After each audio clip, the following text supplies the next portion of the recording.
And so the experience I took from this was one of disillusionment, one of, being in an illusion and then coming out of the illusion, basically. And this disillusionment had a great impact on my life.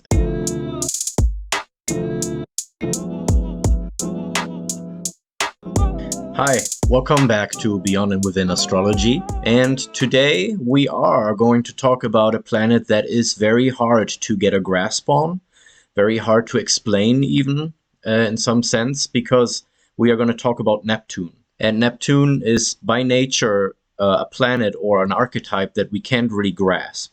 We can't really necessarily describe its energy and its principle just with words. We need to kind of get a grasp on it beyond the realm of words. For this episode, I'm going to shift gears a little bit, and I'm actually going to become a little bit more, get a little bit more personal with this, because I think the best way to understand Neptune is to share an experience that people can relate to maybe, or can understand what it would be like to have that experience, and then kind of get a handle on, what Neptune really is all about. And I'm going to try my best to explain Neptune as an archetype, but I think that what I've seen so far and what I've learned so far about Neptune from other people has always left me hanging in a certain way. So I'm assuming that that's going to be the case with me as well, because I'm going to try to explain something with words that is really beyond words, as I said. So basically, let me explain Neptune with sharing a season in my life that a few years ago has kind of passed, or has come to an end and transitioned a little bit. So my Neptune is, on my birth chart, is in the 12th house. I have experienced for a period of time a few years ago, starting in 2004 and ending around 2018. I have experienced a season where I have joined a certain spiritual movement. I don't want to name the actual name and everything, because I don't want to badmouth any religion or spiritual practice per se. So let's just say I joined a certain spiritual movement in 2004, and I stayed in that movement for quite a while, about 14 years or so. I was deeply involved in this movement, and I practiced it pretty severely. I actually at some point basically gave up everything I had and all the safety that I had to follow that movement and pour my everything into it. And I was part of several communities that are part of this movement. And I was deeply convinced that, the 12th house, it talks about God, and it talks about things that are unseen and spiritual realities and hidden things. And I was deeply convinced that this path that I was on was the only true path, that there's no other path, that this is the only way to spiritual fulfillment, and for all of humanity, that they needed to sign and subscribe to this spiritual path that I was on. And after about 14 years, like I said, things changed quite a lot for me. And I came to realize that my understanding of what spirituality is about and what's important and how people should live spirituality started shifting quite a lot. And I started realizing at some point that probably almost everything that I believed in during that whole period that I would have given my life for was, to a great extent, just a smoke show.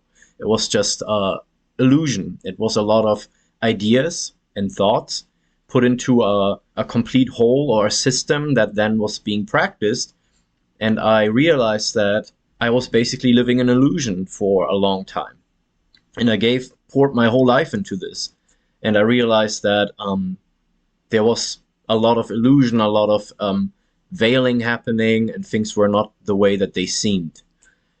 And so the experience I took from this was one of disillusionment, one of being in an illusion and then coming out of the illusion, basically.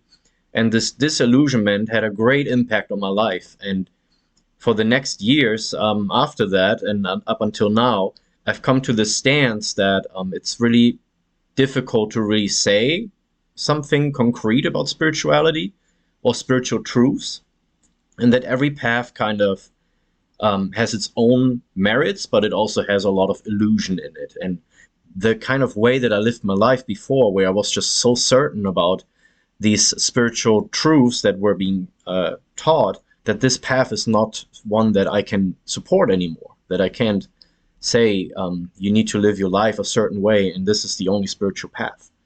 When we talk about Neptune, we don't just talk about the archetype of illusion. Illusion is part of Neptune's archetype. Things that are beyond reality, things like, for example, take your dreams. In your dream, you can be completely convinced that you're this certain person, or that this certain life that you are in that dream is your real life. You don't question anything in your dream, really, unless you have a lucid dream and then you realize that you're dreaming. But most of the time in our dreams, we just assume that what's happening in the dream has always been like that and will always, it's alive, it's our life in that moment. We've kind of been plugged into this other reality and we are convinced that that's reality. And then you wake up and you realize everything I believed in that dream about what's real was all just an illusion. It wasn't real in the sense of reality. We're talking about a planet that has like a global kind of message about reality. Last episode we talked about Uranus, and watch the episode if you want. In the corner it will appear. You can watch that first if you want to refresh again. But we talked about the truth that everything changes all the time. And that's kind of a reality we all need to come to grips with. And if we fight against it, then we will suffer mentally, because things are changing all the time and we can't have them solid all the time. So that's kind of the message of Uranus that we need to come to grips with, that is a truth in the sense of ultimate or universal truth that's true for everybody. And if we go to now Neptune, there's another truth, and I do this because I just shared that I don't want to say anything concrete about spiritual realities or whatever, but let's say this is a meta truth or a meta message that we all can experience and do experience all the time. The message of Neptune. And that is that what you think is real, probably 90% of that, if not 99% of what you think is real, is not the way that you think it is. We put ourselves into illusions all the time. And Neptune kind of brings this experience into our life where we come to experience that reality, that we put ourselves into these illusions. And we do this by our thoughts, by the things we assume to be true about reality. For example, if you look at my hand right now and you see a ring, right? This is my wedding ring. And you would say, okay, that's a ring. It has the shape of a ring. It's on his finger, so that's what rings do. You put them on your finger, so that's definitely a ring. But then I would say you are completely wrong about this, because this is not a ring. You give this the name ring, because that's the word we choose to use. In a different language, it would be a different word.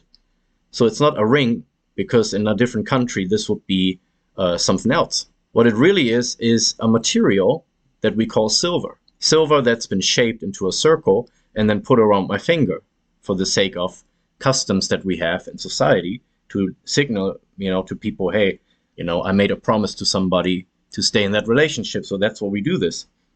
So there's all these ideas attached to this thing that we call a wedding ring, which in reality is just silver shaped. And even the word silver is not really describing what this is, because if you look at it, it's this shiny material that we find, and that's been refined and made into this shape of a circle. But in reality, the name silver is also not correct, because again, in a different language, we would call this something else. So it's just, there's so many things that we attach to things all the time, and then we say that's reality, that's what this is. But in reality, all those things are just words. They're just thoughts. They're just tools that we use to go through everyday life and make sense of things. But in reality, we do this all the time. But what are things really in their essence? What's really true about this thing? It's something that if we take all the words away, all we're left with is just the perception of the shining and the color. And, if we didn't have words, that's all we would have. We would just have its appearance, its being. The same with everything in our life. I'm saying that I'm Thomas, but that's just a name that was given to me, just a word that was attached to this body, so people can identify me as a person and I can be on paperwork and everything. But in reality, I'm not Thomas. I'm this shape and I'm this experience. But because we need to navigate through life somehow, we attach labels to things. So all these thoughts and ideas that we have about things are not real, really. In reality, they're standing in the way all the time of what's really happening. Like, we call this a ring, but what's really happening is not that this is a ring. This is a thing, you know? So if we take words away and we look at this, we can actually see it for what it is. We can recognize it. We see its shininess and we see its, you know, the material that's really there. We can tell ourselves, okay, let's look at this as what it is. It's silver. Now, what is this silver like? And then also take the word silver away and just look at what's there. Just see it. Just perceive it. You know, we do this in conversations too, where people tell us how they're feeling or whatever, and we already attach so many things to everything they're saying. On social media, you see this happening all the time too. It's what we call a straw man, where people say something and we already have a preconceived labels for everything they say and we attach them. And then we respond to these labels instead of responding to what the person is actually saying. Happens all the time. I think what really Neptune is about is the reality that so much in our life is not what it seems. Our direct experience of reality, if we take all those illusions away, is quite different than what we live in everyday life. So wherever you see Neptune showing up in a sign, and Neptune takes 13.5 years approximately to go through one sign, so it's quite a long time. It's a long season of Neptune unfolding this truth in a certain science topic, and then also in the house that it's in for you in that time. You know, you should expect that Neptune will unfold this reality in your life, that things are not what you think they are. We add a lot of things to reality. All these labels, all these ideas, all these expectations. And then just like in the dream, you know, you assume this is all real, this is life, this is what I am. And then you wake up and you're like, oh, all of that was illusion. All of that wasn't even true. Now what? Well, come to grips with that you can now let this go, because this was all just a show. And that's how I experienced my spiritual, you know, path and transition throughout the last 15 years, or 15 years before I actually left that spiritual movement. I hope this is helpful to explain Neptune. Like I said, it's a kind of a hard thing to get a grasp on, because we can only really understand Neptune by experience. We have to experience it. And then we can look back and say, oh, okay, so that whole thing in that house or in that sign that Neptune was in for me during these, you know, that span of life, I've experienced disillusionment. So Neptune really is disillusionment. It's not illusion. Neptune actually shows us where we are in illusion. It's disillusionment. We can look at where Neptune might be right now in our sign, in our chart, and in what house Neptune is in and what sign, and assume that in that area of our life, we are going to experience some kind of disillusionment. That the way we expected things to go, or the way that we are convinced things are, it's going to unfold and it's going to show us, no, things are not like that. So again, it's a very meta, very deep experience with Neptune. Okay, I hope that makes sense. Probably not, but that's okay. It's Neptune. But if you have comments, questions, and so on, as always, please leave them in the comments below. I'm really happy about any conversation with you. Thank you for everybody who comments. Thank you for watching my videos. I got quite a lot of views on my last video on Uranus, and I was very happy about that. So yeah, I'm doing this for all of you, and just to have an outlet, so I appreciate all the contributions and everything. And yeah, like and subscribe, and we see you next time. Have a good day.